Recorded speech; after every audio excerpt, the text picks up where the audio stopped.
जिस संजय जैन को कांग्रेस गला फाड़ फाड़ कर बीजेपी का नेता बता रही है, वो लूणकरणसर में कांग्रेस का पदाधिकारी रह चुका है और कांग्रेस का ही नेता है। विधायकों की खरीद फरोख्त व अशोक गहलोत सरकार को गिराने के प्रयासों को लेकर सार्वजनिक हुए ऑडियो टेप कांड में संजय जैन को गिरफ्तार कर लिया गया है। इस बीच बीजेपी की ओर से कांग्रेस के महेश जोशी, रणदीप सुरजेवाला व अन्य नेताओं के खिलाफ टेप कांड मामले में पुलिस में शिकायत दर्ज कराई गई है। बीजेपी नेता लक्ष्मीकांत भारद्वाज ने अशोकनगर पुलिस स्टेशन में कांग्रेस के महेश जोशी, रणदीप सुरजेवाला व अन्य के खिलाफ एक ऑडियो क्लिप और कांग्रेस के झूठे बयानों के खिलाफ शिकायत दर्ज कराई है। बता दें कि राजस्थान में चल रहे राजनीतिक नाटक के बीच राज्य पुलिस के एसओजी ने संजय जैन को गिरफ्तार किया। पुलिस ने कहा कि संजय जैन को राजस्थान पुलिस के एसओजी टीम ने आईपीसी की धारा 124A और 120B के तहत गिरफ्तार किया है। एसओजी ने बताया कि संजय जैन को गिरफ्तार कर उनसे पूछताछ की जा रही है। इससे पहले राजस्थान में टेप कांड मामले में पुलिस एसओजी ने केंद्रीय जल शक्ति मंत्री गजेंद्र सिंह शेखावत, कांग्रेस के बागी भंवरलाल शर्मा और संजय जैन के खिलाफ एफआईआर दर्ज की। एसओजी की टीम ने बागी विधायकों से हरियाणा के तावड़ू स्थित आईटीसी ग्रैंड भारत होटल जाकर भी पूछताछ की। विधानसभा के मुख्य सचेतक महेश जोशी और गुरुवार देर रात एसओजी को 2 शिकायतें दी गई थीं। इनमें केंद्रीय मंत्री गजेंद्र सिंह शेखावत, भंवरलाल शर्मा और संजय जैन के खिलाफ राजद्रोह, सरकार गिराने की साजिश और विधायकों की खरीद फरोख्त के आरोप लगाए गए थे।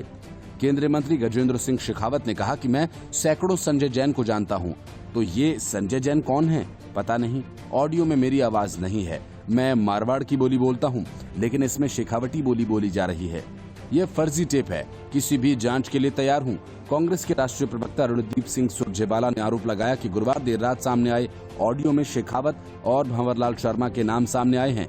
सुरजेवाला ने 2 दिन पहले गहलोत कैबिनेट से बर्खास्त किए गए विश्वेंद्र सिंह और विधायक भंवरलाल शर्मा को पार्टी की प्राथमिक सदस्यता से निलंबित करने की बात भी कही। दोनों नेताओं को कारण बताओ नोटिस जारी किया गया। उन्होंने कहा कि 1 माह से विधायकों की खरीद फरोख्त की कोशिश चल रही थी। बीजेपी चुनी हुई सरकार को षड्यंत्र कर गिराना चाहती थी। केंद्रीय मंत्री गजेंद्र सिंह शेखावत ने दैनिक जागरण से बातचीत में कहा, ये ऑडियो फर्जी है, मैं किसी भी जांच के लिए तैयार हूं। विधायक भंवरलाल शर्मा ने भी ऑडियो को फर्जी बताते हुए ये कहा कि सीएम हाउस में तैयार किया गया है, मुख्यमंत्री अशोक गहलोत की ओछी हरकत है, मैं किसी संजय जैन को नहीं जानता। दरअसल गुरुवार देर रात मुख्यमंत्री के मीडिया ओएसडी ने 3 ऑडियो जारी किए थे। इनमें विधायकों की खरीद फरोख्त व सरकार गिराने जैसी बातें सुनाई दे रही थीं। इन ऑडियो में 3 लोग आपस में बात कर रहे हैं, जो एक दूसरे को गजेंद्र सिंह शेखावत, भंवरलाल शर्मा और संजय जैन के नाम से बुला रहे हैं। बातचीत में विश्वेंद्र सिंह का जिक्र किया गया, लेकिन एफआईआर में उन्हें शामिल नहीं किया गया। पूरी बातचीत हिंदी, अंग्रेजी व शेखावटी में है। राजस्थान की सियासत में मायावती की एंट्री हो गई है। मायावती ने कांग्रेस को निशाने पर लिया और कहा कि राजस्थान के मुख्यमंत्री अशोक गहलोत ने फोन टेप कराकर असंवैधानिक काम किया है। इतना ही नहीं, उन्होंने राज्य में राष्ट्रपति शासन लगाने की मांग भी कर डाली। उत्तर प्रदेश के पूर्व मुख्यमंत्री और बीएसपी सुप्रीमो मायावती ने कांग्रेस को निशाने पर लेते हुए एक के बाद एक 2 ट्वीट किए। उन्होंने इस ट्वीट के जरिए कांग्रेस को दगाबाज बताया और कहा कि कांग्रेस ने दूसरी बार उनके साथ दगाबाजी की। अपने पहले ट्वीट में मायावती ने लिखा, जैसा कि विदित है कि राजस्थान के मुख्यमंत्री अशोक गहलोत ने पहले दल बदल कानून का खुला उल्लंघन किया और बीएसपी के साथ लगातार दूसरी बार दगाबाजी करके पार्टी के विधायकों को कांग्रेस में शामिल कराया और अब जग जाहिर तौर पर फोन टेप कराकर उन्होंने एक और गैर कानूनी व असंवैधानिक काम किया। मायावती ने लगातार 2 ट्वीट्स किए। दूसरे ट्वीट में उन्होंने लिखा कि इस प्रकार राजस्थान में लगातार जारी राजनीतिक गतिरोध, आपसी उठापटक और सरकारी अस्थिरता के हालात का वहां के राज्यपाल को प्रभावी संज्ञान लेकर वहां राज्य में राष्ट्रपति शासन लगाने की सिफारिश करनी चाहिए, ताकि राज्य में लोकतंत्र की और ज्यादा दुर्दशा न हो। Report, news of India. Rajasthan में कांग्रेस पार्टी के अंदरूनी झगड़े के बीच बीजेपी को लपेटना अब अशोक गहलोत के गले की हड्डी बनने जा रहा है। राजस्थान में बीजेपी ने जहां एक तरफ हमेशा जोशी, सुरजेवाला और अन्य के खिलाफ मामला दर्ज कराया, तो दूसरी तरफ बीजेपी ने टैपिंग को लेकर एक दूसरा बड़ा मोर्चा खोल दिया। बीजेपी के प्रवक्ता संबित पात्रा ने ऑडियो रिकॉर्डिंग पर सीएम गहलोत से सवाल पूछे हैं। पात्रा ने पूछा कि राजस्थान सरकार बताए कि क्या वहां नेताओं और आम लोगों के फोन टैप हो रहे हैं। इसके साथ ही पात्रा ने फोन टेपिंग की सीबीआई जांच की भी मांग उठाई। संबित पात्रा ने राजस्थान के मुख्यमंत्री अशोक गहलोत से पहला सवाल ये पूछा कि क्या राजस्थान में सरकार ने फोन टेपिंग करवाई, और अगर फोन टेपिंग हुई तो क्या उसके लिए सरकार ने नियम पालन किए। संबित ने ये भी पूछा क्या गैर संवैधानिक तरीके से राजस्थान में सरकार को बचाने की कोशिश की गई, और क्या राजस्थान में सभी राजनेताओं के, चाहे वो किसी भी पार्टी के हों, सभी का फोन टेप हो रहा है। और संबित पात्रा का आखिरी बड़ा सवाल ये था, क्या राजस्थान में राज्य सरकार ने अप्रत्यक्ष आपातकाल लगा दिया है। संबित पात्रा की तरफ से उन ऑडियो रिकॉर्डिंग्स का जिक्र किया गया जिससे सीएम अशोक गहलोत ने बागी विधायकों पर निशाना साधा और एक्शन भी किए। सीएम गहलोत ने कहा था कि उसमें विधायक खरीद फरोख्त और सरकार गिराने की बातें की जा रही हैं। जहां बागी विधायक और बीजेपी उन रिकॉर्डिंग को फर्जी बता रहे हैं, वहीं सीएम गहलोत ने उनके 100% सच्ची होने की बात कही है। केंद्रीय मंत्री गजेंद्र सिंह शेखावत ये बता चुके हैं कि रिकॉर्डिंग में उनकी आवाज नहीं है और वे किसी भी जांच के लिए तैयार हैं, लेकिन गहलोत सीधे सीधे कार्रवाई करना चाहते हैं। तो उसके पीछे बड़ी वजह ये है कि गजेंद्र सिंह शेखावत के हाथों ही गहलोत के बेटे वैभव गहलोत चुनाव हारे थे। बेटे को जितवाने के लिए सबसे ज्यादा पसीना अशोक गहलोत ने बहाया। गहलोत अब उसी का बदला अपने इस अप्रामाणिक रिकॉर्डिंग के सहारे लेना चाहते हैं।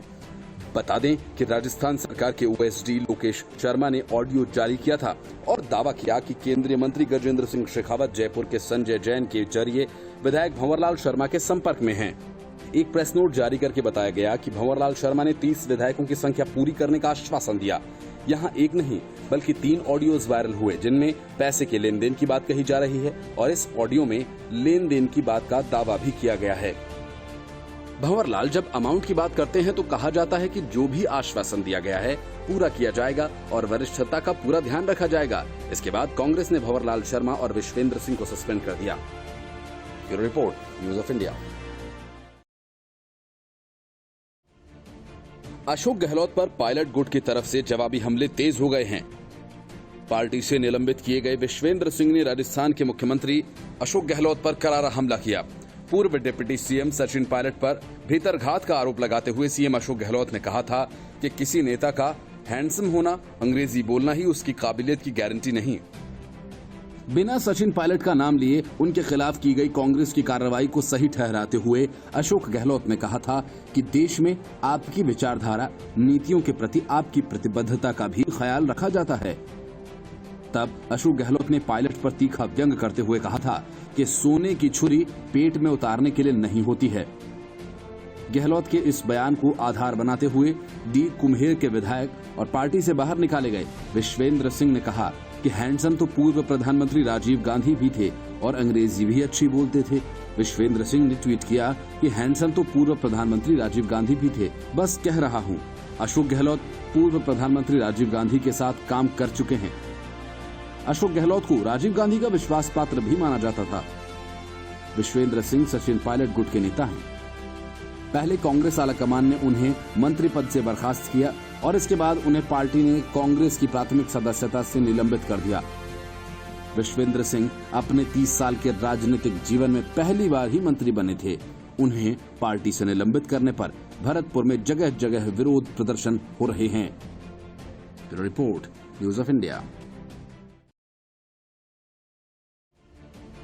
भारत में आईएस यानी इस्लामिक स्टेट की कमान किसी और के नहीं बल्कि महिलाओं के हाथ में है और ये महिलाएं मेंट्री सिटीज की रहने वाली हैं।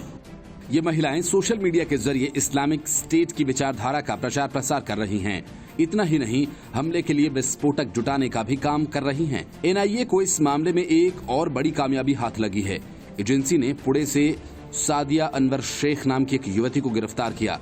बताया जा रहा है कि सादिया काफी कट्टरपंथी विचारधारा की हैं। जानकारी के मुताबिक ये वही सादिया हैं जो आतंकी जाकिर मूसा से शादी करने जम्मू कश्मीर पहुंच गई थी, जिसके बाद जम्मू कश्मीर पुलिस ने साल 2018 में उसे पकड़ लिया था। हालांकि बाद में उसे डी रेडिकलाइज करके छोड़ दिया गया था। वहीं जब आतंकी जाकिर मूसा ने सादिया से शादी करने से इनकार कर दिया तो उसने जम्मू कश्मीर के आईएस के हेड वकार के सामने शादी का प्रस्ताव रखा, लेकिन जब वकार ने भी शादी से मना कर दिया तो वो आईएस के खिलाफ हो गई। इसके बाद सादिया ने आईएस का खुरासान मॉड्यूल ज्वाइन कर लिया। सादिया टेलीग्राम ऐप के जरिए दूसरे आतंकियों से इम्प्रोवाइज्ड एक्सप्लोजिव डिवाइस मंगवा रही थी। लेकिन जांच एजेंसी ने उसकी चैट पकड़ ली। स्पेशल सेल के हाथों गिरफ्तार इस्लामिक स्टेट खुरासान मॉड्यूल की आतंकी हिना बशीर और जहांजेब सामी की इंट्रोगेशन रिपोर्ट में सादिया को लेकर कई खुलासे हुए। इस इंट्रोगेशन रिपोर्ट के मुताबिक सादिया शेख टेलीग्राम ऐप पर अहले वफा नाम की आईडी से गिरफ्तार हिना बेग और जहांजेब के अलावा दिल्ली के तिहाड़ जेल में बंद आतंकी अब्दुल्ला बाशिद से लगातार कांटेक्ट में थी। अब्दुल्ला बाशिद तिहाड़ जेल से ही वॉइस ऑफ इंडिया नाम की एक मैगजीन निकाल रहा था। हिना, सादिया और जहांजेब मैगजीन निकालने में बाशिद की मदद कर रहे थे और इस पत्रिका में नागरिकता संशोधन कानून प्रोटेस्ट के नाम पर दिल्ली दंगों में पोस्टर छापे गए थे और भड़काने वाले कंटेंट्स डाले गए थे। बताया जा रहा है कि दिल्ली और जम्मू कश्मीर में बड़े आतंकी हमलों की साजिश रची जा रही थी। दिल्ली में लोन वुल्फ अटैक की प्लानिंग चल रही थी। लोन वुल्फ अटैक का मतलब ये है आतंकवादी दिल्ली पुलिस कर्मचारियों पर चाकू से हमला कर सकते हैं या छोटे हथियारों से फायरिंग कर सकते हैं या फिर वाहन से कुचल सकते हैं।